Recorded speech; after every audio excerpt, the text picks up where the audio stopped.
Et concernant cette crise sanitaire et du Covid, faut-il prendre des mesures radicales pour éviter une deuxième vague? Bruno Megarban est avec nous, médecin réanimateur du chef de l'hôpital, à l'hôpital Lariboisière. Oui, chef de service.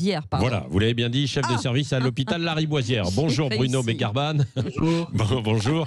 Dans votre tribune publiée par le JDD, vous lancez un appel pour qu'on soit tous collectivement et individuellement donc plus vigilants sur les mesures barrières, sinon vous craignez une flambée de l'épidémie, c'est ça? Exactement, effectivement. Oui. Malgré les mesures déjà instaurées, malgré l'ensemble des informations pédagogiques données à la population, on voit que le nombre de contaminations continue à progresser. Et donc ceci laisse penser que l'application des mesures actuellement n'est pas optimale. Notamment, effectivement, on se force tous à mettre le masque au travail, dans la rue, au supermarché. Et puis, beaucoup d'entre nous rentrent le soir chez eux, organisent des rassemblements familiaux, des réunions entre amis. Et à ce moment-là, en confiance, enlèvent le masque, réduisent les distances entre les personnes car ils se croient protégés. Or, malheureusement, la difficulté vient du fait que les porteurs du virus sont asymptomatiques et donc effectivement l'ami ou le parent que l'on soupçonne pas être porteur du virus peut vous contaminer et à ce moment-là, vous risquez bien sûr de diffuser le virus, notamment aux personnes plus fragiles et à risque de faire des formes graves. Oui, mais alors, quand vous recevez des amis chez vous un petit peu, parce qu'à un moment donné, il faut quand même continuer un peu de vivre, Bruno Megarban. Et puis on passe à table surtout. Donc alors, il faut, quand vous recevez ces amis, il faut garder le masque jusqu'au moment où vous allez passer à table. Alors, c'est ça, si je vous suis. Alors, dans la mesure du possible, il vaut mieux reporter ces rassemblements familiaux ou ces réunions entre amis si ces réunions ne sont pas indispensables.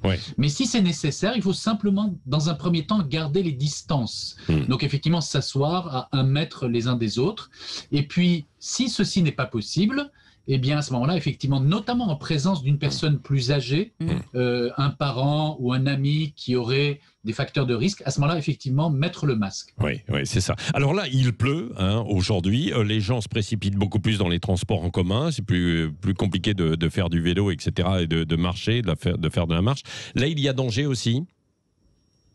Alors, non, moi je dirais dans l'espace ouvert, le risque est beaucoup plus faible. Mais attendez, c'est fermé quand même, que ce soit les métros, les bus, les transports. Dans les métros, pardon. Dans les métros, les trains et les bus, quoi. Alors, dans les métros et dans le bus, on se rend compte quand même que le port du masque est extrêmement bien suivi. Probablement en raison du risque d'amende et de la surveillance. Et c'est vrai que je crois que ceci réduit de façon très importante les risques. Donc, on peut dire aujourd'hui que dans les transports en commun, lorsque le masque est systématiquement porté, il y a extrêmement peu de risques d'être contaminé. D'ailleurs, les statistiques le montrent, les contaminations se font essentiellement aujourd'hui dans les rassemblements familiaux ou amicaux. Et après, il faut se laver les mains quand même, parce que le problème des transports publics, c'est qu'on tient des bars et personne se lave, les gens ne se lavent pas forcément les mains après. C'est vrai qu'il faut faire attention pour ce point. Donc effectivement, avoir toujours dans sa poche un petit flacon de solution hydroalcoolique et lorsque l'on rentre, puis lorsque l'on sort du métro ou du bus, se nettoyer les mains. Donc c'est une procédure très simple d'hygiène de base et à ce moment-là, évidemment, ça vous garantit formellement de ne rien attraper. Oui, sur le masque, par exemple, il y a des gens qui reprennent un masque, ils le mettent dans la poche, ils le reprennent le lendemain, etc. Est-ce que ça, c'est dangereux? Alors, je dirais dangereux, non. Bien sûr, je ne recommande pas de garder le même masque pendant plusieurs jours et de le mettre dans sa poche puis de le reporter.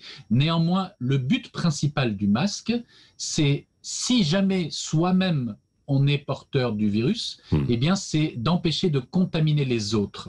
Donc il vaut mieux mettre un masque qui a déjà servi ou que l'on ressort de sa poche que de ne rien mettre, où là, malheureusement, on contribue à diffuser, sans le savoir, le virus aux autres. Oui, ce qu'il faut expliquer peut-être aux auditeurs pour qu'ils comprennent bien par rapport au masque, c'est que ça permet d'atténuer le nombre de virus, éventuellement les projections d'une personne qui pourrait être porteur à côté, et donc de diminuer cette charge virale, quoi. Exactement. Le masque a deux rôles. Un premier rôle qui est le rôle d'obstacle, de barrière. Ouais. Et donc, effectivement, il va empêcher, si vous êtes porteur du virus, de projeter des sécrétions salivaires ou respiratoires contenant le virus vers les personnes qui sont à côté de vous à moins d'1 mètre. Le deuxième rôle, c'est un rôle de filtre. Mais pour ce rôle, évidemment, il faut avoir un masque de qualité. Et à ce moment-là, il va empêcher également que vous-même soyez contaminé par les personnes à côté, notamment si celles-ci ne portent pas le masque. Alors la fonction filtre est par contre évidemment n'est pas efficace à 100%, elle varie bien sûr en fonction de la qualité du masque et du type de masque. Oui. Professeur Megarban, puisque vous êtes médecin réanimateur, chef de service à l'hôpital Lariboisière, quelle est la situation là-bas? On dit que beaucoup de gens qui viennent sont dans des situations quand même moins critiques lors de la vague de printemps. Alors, on va dire, effectivement, aujourd'hui, le nombre de patients qui présentent des formes, on va dire, un peu plus sévères de Covid-19 commence à arriver à l'hôpital. Ils sont hospitalisés dans les services de médecine et dans les services de réanimation. Ouais. Si on prend globalement la totalité des patients, c'est vrai que on a l'impression que la sévérité est relativement moindre.